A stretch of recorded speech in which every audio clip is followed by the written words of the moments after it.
எல்லாருக்கும் வணக்கம். Welcome to ருசியோ ருசி.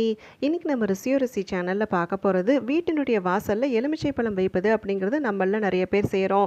துன்பங்கள் அனைத்துமே விலகணும், நன்மைகள் நம்மளை நாடி வரணும் அப்படிங்கிறதுக்காக செய்யக்கூடிய இந்த செயல் நம்ம எல்லாருமே கடைபிடித்தாலுமே ஒரு சிலருக்கு மகத்தான பலன்கள் கிடைக்கும், ஒரு சிலருக்கு பலன் எதுவுமே இல்லாமல் மேலும் கஷ்டங்களானது வந்து கொண்டே இருக்கும். அப்படி அந்த கஷ்டங்களை எப்படி தான் தீர்த்து கொள்வது, வீட்டு வாசலில் வைக்கக்கூடிய எலுமிச்சை பழத்தில் நம்ம எந்த மாதிரியான மாற்றங்களை செய்து வைக்கலாம் அப்படிங்கிறதுக்கு உண்டான அனைத்து விதமான தகவல்களையும் தான் நம்ம இன்றைக்கி இந்த பதிவின் மூலிமா தெரிஞ்சுக்க போகிறோம். வீடியோவை எங்கேயுமே ஸ்கிப் பண்ணாமல் பாருங்கள், அப்போ தான் எந்த ஒரு சின்ன தகவலையுமே நீங்கள் மிஸ் பண்ணாமல் தெரிஞ்சுக்க முடியும். இப்போ நம்ம ஸ்டார்ட் பண்ணிடலாம். பொதுவாக ஒரு வீட்டினுடைய வாசல் அப்படின்னு சொல்லி எடுத்துக்கிட்டாலே அந்த வாசலில் குலதெய்வமும் மகாலட்சுமி தாயாரும் குடியிருப்பதா ஐதீகம் இருக்குது. அதனாலே தான் வீட்டை கட்டும் பொழுது பார்த்தீங்க அப்படின்னு சொன்னால் தலைவாசலில் சிறப்பான முறையில் பூஜைகள் மேற்கொள்வது அப்படிங்கிறது செய்கிறோம். மற்ற வீட்டு வேலைகளை தொடங்குவதை காட்டிலும் இந்த வாசல் பூஜை அப்படிங்கிறது ரொம்பவுமே முக்கியமான இடத்தை பிடிக்குது. இப்படி இந்த தலைவாசல் அமர்ந்திருக்கக்கூடிய நல்ல தெய்வங்கள் கெட்ட சக்திகளை உள்ள வரவிடாமல் தடுத்து கொண்டிருக்கும் அப்படிங்கிறதால தான் இவ்வளவு சிறப்பான விஷயங்கள் அனைத்துமே செய்கிறோம்.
இந்த வாசல் பூஜை செய்யக்கூடிய சமயத்திலேயே நிறைய ஐஸ்வர்ய பொருட்கள் அனைத்தையுமே நம்ம பூமியில் சேர்த்து அதுக்கப்புறம் மேலே வாசல் எழுப்புவது அப்படிங்கிறது செய்கிறோம்.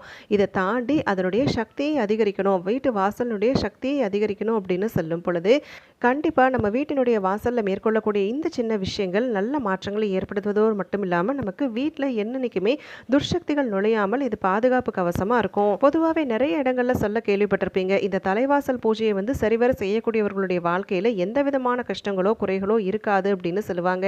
தீராத துன்பங்களை தீர்த்து வைக்கக்கூடிய இந்த தலைவாசல் பூஜை அப்படிங்கிறது வெள்ளிக்கிழமை செவ்வாய்க்கிழமை நாட்களில் செய்தோம் அப்படின்னு சொன்னால் தொடர்ந்து 48 நாட்கள் வீட்டு வாசலில் பூஜைகள் மேற்கொள்வது அப்படிங்கிறத ஒரு சிலர் செய்வாங்க. அப்படி முடியலனா கூட செவ்வாய்க்கிழமை மற்றும் வெள்ளிக்கிழமை நாட்களில் வாசல் பூஜை மேற்கொண்டாலே கண்டிப்பாக எல்லா விதமான இன்னல்களிலிருந்தும் விடுபட முடியும். இப்படி இந்த வாசல் பூஜைகள் எல்லாமே நான் இது நாள் வரைக்குமே சரிவர செய்துட்டு இருக்கிறேங்க. வாசலில் எலுமிச்சம்பழம் எல்லாமே வைத்திருக்கிறேன். இருந்தாலும் என்னுடைய வாழ்க்கையில் கஷ்டங்கள் ஏற்படுது அப்படின்னு சொல்லக்கூடியவங்க இந்த தவறுகளை செய்துட்டு இருந்தால் முதல் விஷயமாக மாற்றிக்கொள்வது அப்படிங்கிறத செய்துக்கலாம். முதல் முக்கியமான விஷயம், இப்போ வீட்டில் சின்ன குழந்தைங்க இருக்கிறாங்க அப்படின்னு சொல்லும் பொழுது இந்த வாசல் கதவில் ஏறி நின்று விளையாடுவது அப்படிங்கிறத ஒரு வழக்கமாக வைத்திருப்பாங்க. அப்படி இல்லைனாக்கா சத்தம் வரக்கூடிய அந்த விளையாட்டு சாமான்களை பயன்படுத்திட்டு அப்படியே அந்த இடத்துல சத்தம் எழுப்பக்கூடிய விதத்தில் விட்டு செல்வது அப்படிங்கிறத செய்வாங்க. இப்படி இந்த மாதிரியான தவறு செய்தால் கண்டிப்பாக அது நமக்கு குலதெய்வத்தினுடைய ஆசையோ மகாலட்சுமி தாயாருடைய ஆசையோ பெற்றுத்தராது. அதுக்கு பதிலாக எதிர்மறை ஆற்றல் பெருகுவதற்குண்டான வாய்ப்பை ஏற்படுத்தும். அடுத்ததாக இரண்டாவது முக்கியமான விஷயம், வாசல் கதவை எப்போ திறந்து மூடினாலுமே சத்தம் வராத மாதிரி பார்த்துக்கொள்வது அப்படிங்கிறது செய்யணும். அது மட்டும் இல்லாமல் வாசல் கதவை நம்ம எந்தவித சத்தங்களும் இல்லாமல் மூடி திறந்தாலுமே அது நமக்கு திறக்கும் பொழுதோ மூடும் பொழுதோ ஒரு கீச் கீச்சுன்னு ஒரு சத்தம் வந்துகிட்டே இருக்குது அப்படின்னு சொன்னால் முதல் விஷயமாக அதை சரி செய்து கொள்வது அப்படிங்கிறத செய்யணும். அதே போல் தான் வீட்டினுடைய கதவின் தாழ்பாலை ஆட்டணும் அப்படின்னு சொன்னால் தரித்திரம் ஏற்படும் அப்படின்னு சொல்லுவாங்க. அதனால் இந்த ஒரு தவறையும் செய்யக்கூடாது. அடுத்ததாக மூன்றாவது விஷயம், இப்போ எலுமிச்சம் பழத்தை இரண்டாம் நறுக்கி குங்குமம் தடவி வைக்கக்கூடியவர்கள் பெண்கள் ஒரு சிலர் இருப்போம். ஒரு சிலர் எலுமிச்சம்பழத்தை முழுசா நூல்ல கோர்த்து கட்டுவது அப்படிங்கிறது இருப்போம். இந்த வாசல்ல எலுமிச்சம்பழத்தை 2ஆ நறுக்கி வைக்கும் பொழுது தினசரி நம்மளுடைய கண் பார்வையில படும். இதை எலுமிச்சம்பழத்தை நூல்ல கோர்த்து நம்ம நிலைவாசல் பகுதியில மாட்டி வைக்கும் பொழுது கண்டிப்பா அதை நம்ம சரிவர கவனிக்காம விட்டுருவோம். அது காய்ந்த நிலையில இருக்கு அப்படின்னு சொன்னாலோ, இல்ல அழுகி போயிடுச்சு அப்படின்னு சொன்னாலோ, கட்டாயம் அதை கவனிக்காம அப்படியே விட்டுட்டோம் அப்படின்னு சொல்லும் பொழுது இதனால நமக்கு எதிர்மறை ஆற்றலானது கூடும். அதனால ஊசி நூல்ல கோர்க்கக்கூடியவங்க இதை கவனத்துல வைத்து செயல்படுங்க. இப்ப நம்ம ஓரளவுக்கு எந்த மாதிரியான தவறுகளை தவிர்த்து கொள்ளணும் அப்படிங்கிறத தெரிஞ்சுக்கிட்டோம் இல்லைங்களா? இப்ப வீட்டு வாசல்ல எலுமிச்சம்பழத்தை வைக்கும் பொழுது எந்த குறிப்பிட்ட விஷயங்களை கடைபிடித்து செய்யணும் அப்படிங்கிறத தெரிஞ்சுக்கலாம். இப்ப வீட்டினுடைய நிலைவாசல்ல எலுமிச்சம்பழத்தை 2ஆ சம அளவுல வெட்டி குங்குமம் தடவி வைப்பது அப்படிங்கிறது ஒரு சிலருக்கு வழக்கமா இருக்கும். அதாவது 2 எலுமிச்சை கனிகள்லையுமே குங்குமம் தடவுவது அப்படிங்கிறத செய்வாங்க. இன்னும் ஒரு சிலர் ஒரு பாதியில குங்குமம் ஒரு பாதியில மஞ்சள் தடவி வைப்பது அப்படிங்கிறது செய்வாங்க. நம்ம எப்படி செய்தாலுமே இதை செய்வதற்குண்டான நோக்கம் என்ன அப்படின்னு பார்த்தீங்கன்னா, கெட்ட சக்திகள் எதுவுமே நம்ம வீட்டுக்குள்ள நுழையக்கூடாது அப்படிங்கிறதுக்காக செய்கிறோம். பிரபஞ்சம் முழுக்க நல்ல சக்தி மற்றும் கெட்ட சக்தி இரண்டுமே கலந்து தான் இருக்கும். நமக்கு நல்லது நடக்கணும், நல்ல சக்தியானது நம்ம வீடுகளில் நுழையணும் அப்படின்னு சொல்லும் பொழுது, கெட்டது நடப்பதற்கு அடிப்படையாக அமையக்கூடிய கெட்ட சக்தியினுடைய தாக்கத்தை முறியடிக்கணும் அப்படின்னு சொல்லும் பொழுது கண்டிப்பாக இந்த எலுமிச்சம்பழம் நமக்கு கை கொடுக்கும். எல்லா விதமான எதிர்மறை ஆற்றல்களையும் தன்னுள்ள ஈர்த்து நல்ல சக்திகளை கொடுக்கக்கூடிய தன்மை கொண்ட ஒரு கனி அப்படின்னு பார்த்தா இந்த எலுமிச்சம்பழத்துக்கு இருக்கு. அதனாலேயே தான் இந்த எலுமிச்சம்பழத்தை தேவகனி அப்படின்னு சொல்லுவாங்க. இப்போ இது வரைக்குமே நீங்கள் எலுமிச்சம்பழத்தை வாசலில் வைத்ததே இல்லை அப்படின்னு சொல்லக்கூடியவங்க, இப்போ நான் சொல்லக்கூடிய குறிப்பிட்ட விஷயங்களை கடைபிடித்து செய்து பாருங்கள். கட்டாயம் நம்ம வீடுகளில் நல்ல மாற்றங்கள் ஏற்படுவதற்குண்டான வாய்ப்பு இருக்குது. இதுக்கு நீங்கள் செய்ய வேண்டியது புள்ளிகளே இல்லாத எலுமிச்சம்பழத்தை மட்டுமே நீங்கள் பயன்படுத்துவது அப்படிங்கிறது செய்யணும்.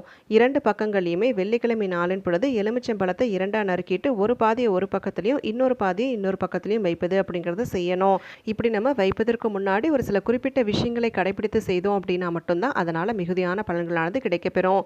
நல்ல சிவப்பு நிற குங்குமம் புதுசாக நீங்கள் கடைகளில் பார்த்து வாங்கி கொள்வது அப்படிங்கிறது செய்துக்கோங்க. இந்த எலுமிச்சம்பழத்தில் இப்போ நான் சொல்லக்கூடிய பொருளை மறைச்சிட்டு அதுக்கப்புறமா நீங்கள் மேலே குங்குமம் தடவி வைப்பது அப்படிங்கிறத செய்யணும்.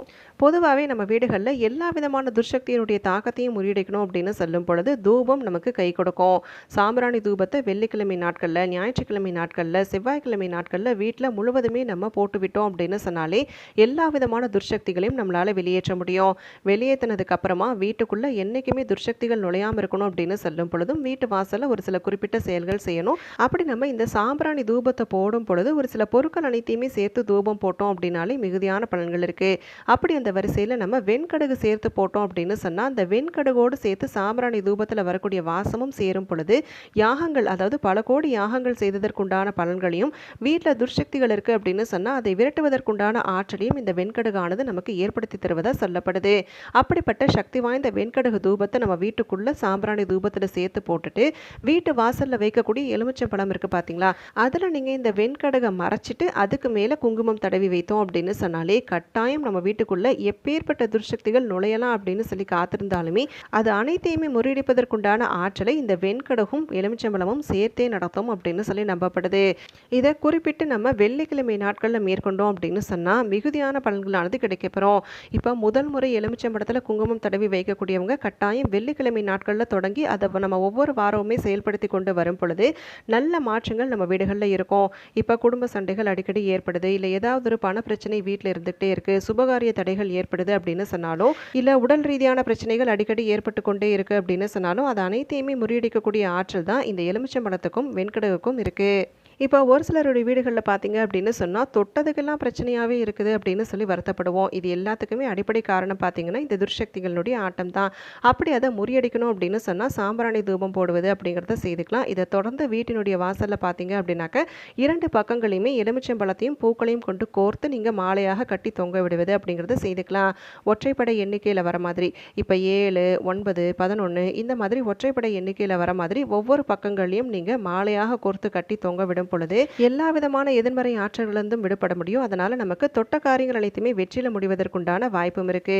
அது மட்டும் இல்லாம திருஷ்டிகள் விலகணும், அடுத்தவர்களுடைய பொறாமை பார்வையால் ஏற்படக்கூடிய பிரச்சனைகள் அனைத்துமே மட்டுப்படணும் அப்படின்னு சொல்லும் பொழுது கண்டிப்பா இந்த எலுமிச்சம்பழம் நமக்கு துணை புரியும். இப்ப நம்ம இந்த பதிவின் மூலமா வீட்டு வாசல்ல வைக்கக்கூடிய எலுமிச்சம்பழத்துல கண்டிப்பா எந்த ஒரு பொருளை சேர்த்து வைக்கும் பொழுது நமக்கு ஏற்படக்கூடிய எல்லா விதமான பிரச்சனைகளுக்கும் தீர்வு காண முடியும். முன்னேற்றம் வேணும், தடைகள் விலகணும் அப்படின்னு சொல்லும் பொழுது எப்படி இந்த தேவகனி அப்படின்னு சொல்லப்படக்கூடிய எலுமிச்சம்பழம் கை கொடுக்கும் அப்படிங்கிறதுக்கு உண்டான அனைத்து விதமான தகவல்கள் எல்லாமே தெரிஞ்சுக்கிட்டோம். கண்டிப்பாக இந்த பதிவு அனைவருக்குமே பயனுள்ளதாக அமைந்திருக்கும்னு சொல்லி நினைக்கிறேன். அப்படி பயனுள்ளதாக இருக்கக்கூடிய பட்சத்தில் உங்களுடைய ஃப்ரெண்ட்ஸ் அண்ட் ஃபேமிலிக்கும் தவறாமல் ஷேர் பண்ணுங்கள். அவங்களும் இந்த தகவல்களை பார்த்து பயன்பெறட்டும். நாளைக்கு மறுபடியும் ஒரு அட்டகாசமான பதிவோடு உங்களை நான் சந்திக்கிறேன். அது வரைக்கும் நன்றி, வணக்கம்.